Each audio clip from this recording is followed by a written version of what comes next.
မြူရီတစ်ချိန်လုံးစိုင်းနေတဲ့အင်ကြီးတစ်လုံးမှာ Grace ဆိုတဲ့မိန်းမတစ်ယောက်ရဲ့သူ့ကလေးနှစ်ယောက်ဖြစ်တဲ့ Annie နဲ့ Nicholas ရဲ့နေကြတယ် Grace ကတော့ခင်မုန်းဖြစ်သူစစ်ပွဲကနေပြန်လာမှာကိုနေ့တိုင်းမျှော်နေတဲ့သူပေါ့တနေ့မှာတော့အိမ်အကူအစ်3ယောက်ရောက်လာတယ်အိမ်တော်ထိန်ဖွာကြီးဥယျာဉ်မှုဖိုးကြီးနဲ့စကားမပြောတတ်တဲ့ကောင်မလေးသူတို့ဆက်ရောက်ကလေးကအင်ကြီးထဲမှာထူးဆန်းတာတွေဖြစ်လာခဲ့တယ်အိမ်လုတ်တွေပုံနေတာအစီခံတွေမရှိတော့ထဲကလို့ပြောတယ်သူမအိမ်ကအစီခံတွေကသူတို့လာစာတောင်မယူသွားကြပဲရုတ်တရက်ထူးဆန်းစွာပျောက်သွားကြတာပါအဲ့ဒါကြောင့်သူကသတင်းစာတွေကိုအလုတ်သမားခေါ်တဲ့စာထည့်ခဲ့တာဖြစ်တယ် Grace ကသူတို့ကိုအိမ်ရဲ့အဓိကစီကံတွေကိုပြောပြတယ်သူကလေးနှစ်ယောက်မှာထူးဆန်းတဲ့ယောဂရှိတယ် photosensitivity လို့ခေါ်တဲ့အလင်းရောင်နဲ့လုံးဝမတည့်တဲ့ယောဂပါဒါကြောင့်အိမ်ထဲမှာအလင်းရောင်လုံးဝမဝင်စေရဘူးအရေးကြီးဆုံးစီကံကတကားတစ်ချက်ကိုမပိတ်ရသေးပဲနောက်တကားတစ်ချက်ကိုလုံးဝမဖွင့်ရဘူးဒီအိမ်ကြီးမှာအခန်း90လောက်ရှိပြီးအခန်းတိုင်းကိုတောက်ခတ်ထားရတယ် Greg ကတော်တော်လေးစီကံကြည့်ပြီးဘာသာတရားကိုင်းဆိုင်နေသူပါသူမကအိမ်အတွက်တိတ်ဆိတ်မှုကိုတန်ဖိုးထားလို့တယ်လီဖုန်းတို့ရေဒီယိုတို့တောင်အိမ်မှာမထားပါဘူးပြီးတော့သူတို့အိမ်မှာလျှက်စစ်မီးလည်းမရဘူးနောက်နေ့ Grace ကစာတိုက်ပုံးထဲမှာသူသတင်းစာတိုက်ကိုပို့ထားတဲ့အလုပ်ခေါ်စာကိုစာပို့သမားကလာမယူရသေးတာတွေ့လိုက်တယ်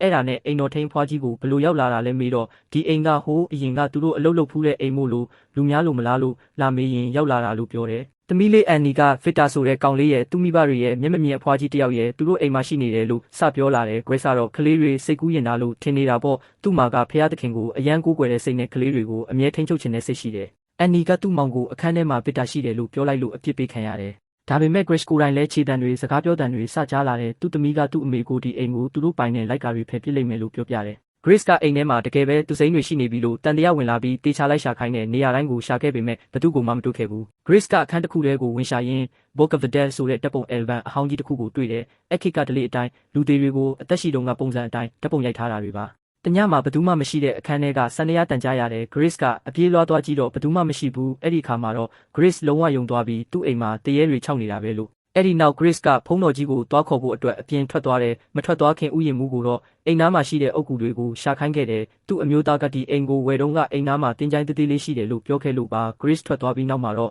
အစီခံ2ယောက်ကဘယ်အချိန်မှငါတို့အရာအလုံးကိုဖွင့်ပြောမှလဲလို့တိုင်ပင်နေကြတယ်အပြင်မှာလဲမြူတွေကထူထပ်နေတာပဲရုတ်တရက်ဆိုသလိုစစ်ပွဲမှာကြာဆုံးသွားပြီလို့ထင်ထားတဲ့သူခင်မွန်ချာလီကိုမြူတွေကြားထဲမှာပြန်တွေးလိုက်ရတော့တာပဲချာလီကစစ်ပွဲကပြန်လာတာတဲ့ဒါပေမဲ့သူကအရင်လိုမဟုတ်ဘူးစကားနဲတယ်တညမှာ Grace ကသူ့သမီးကိုသူချုပ်ပေးထားတဲ့အင်ဂျီလေးဝတ်ပေးပြီးသူ့သမီးကမချွတ်ချင်သေးဘူးဆိုလို့ခဏထားခဲ့တယ် Grace ပြန်လာတော့သူ့သမီးလို့မမြင်ပဲအဖွားကြီးတယောက်လို့မြင်ပြီးတက်ဖို့လုပ်တယ်နောက်မှသူ့သမီးမှန်တည်သွားတယ်သူ့ယောက်ျားကလည်းတညတည်းတူနေပြီးနောက်နေ့မှာပဲငါပြန်သွားရမယ်ဆိုပြီးမြူတွေတဲကိုပြန်ဝင်သွားတော့တာပဲ Grace လည်းရှုပ်ထွေးပြီးဝမ်းနဲ့နေခဲ့ရတာပေါ့သူတကယ်ပဲစစ်ပွဲကနေပြန်လာတာလားဒါမှမဟုတ်အိမ်ကိုခြောက်လန့်မှုလာတာလားအဲ့ဒီအချိန်မှာပဲအင်ကြီးတဲကလိုက်ကာတွေအကုန်ပျောက်သွားတယ်နေရောင်တွေတဖြည်းဖြည်းဝင်လာတော့ကလေးနှစ်ယောက်ကတေးလူမျိုးပါအော်ဟစ်ကြတယ် Grace ကကလေးတွေကိုအခန်းထဲတော့ခတ်ပိတ်ထားပြီးဘသူကလိုက်ကာတွေဖြုတ်သွားတာလဲဆိုပြီးအိမ်ကူတွေကိုအော်ဟစ်တော့တယ် Grace ကအိမ်ကူတွေကိုဒီအိမ်ကိုအပိုင်စီးကျင်နေတာမလားလို့ပြောတယ်အိမ်ကူတွေစီကားတော့တွေပြန်တောင်းပြီးချက်ချင်းထွက်သွားခိုင်းလိုက်တယ် Grace ကတော့လိုက်ကာတွေကိုလိုက်ရှာရင်းယူတပိုင်းဖြစ်နေတယ်သူ့ကလေးတွေကလည်းတောထဲမှာအဖေကိုသွားရှာမယ်ဆိုပြီး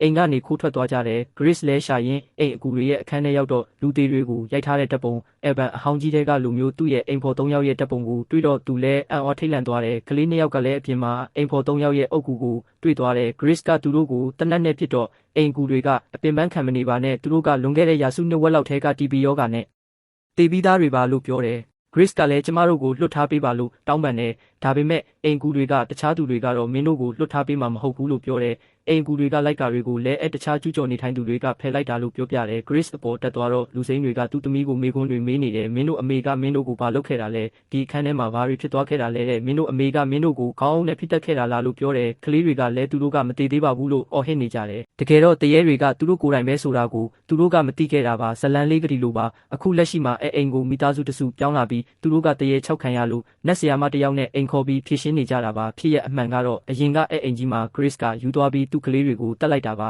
အဲ့ဒီနောက်သူ့ကိုသူလဲတက်တည်သွားတာပါဗစ်တာဆိုတဲ့သူသားကသူ့မိဘတွေမမြင်ရတဲ့ Grace တို့မိသားစုကိုမြင်နေတယ်ပြောလို့အမေဖြစ်သူကတော်တော်စိတ်ပူနေတာဖြစ်တယ်နောက်ဆုံးတော့ Grace လဲအရာအလုံးကိုသဘောပေါက်သွားတယ်ဗစ်တာတို့